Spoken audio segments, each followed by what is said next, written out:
ধর্মীয় কিংবা রাজনৈতিক কারণে কোনো ব্যক্তি বা গোষ্ঠীর প্রতি প্রতিশোধ কিংবা প্রতিহিংসা পরায়ণ হবেন না।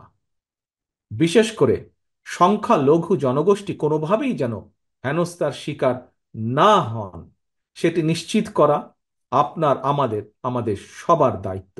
বাংলাদেশে মুসলমান, হিন্দু, বৌদ্ধ, খ্রিস্টান, বিশ্বাসী কিংবা অবিশ্বাসী কেউ সংখ্যালঘু নন, বরং আমাদের একটি পরিচয়, আমরা সকলে বাংলাদেশী।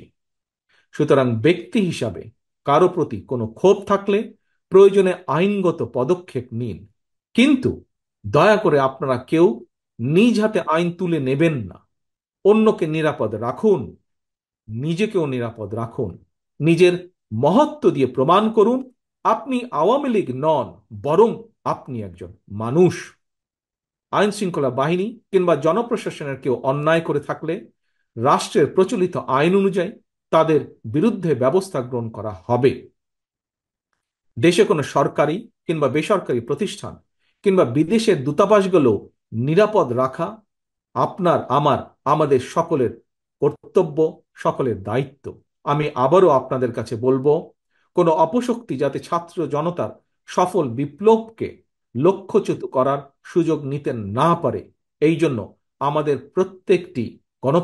প্রত্যেকটি মানুষকে অত্যন্ত সতর্ক এবং সজাগ থাকতে হবে।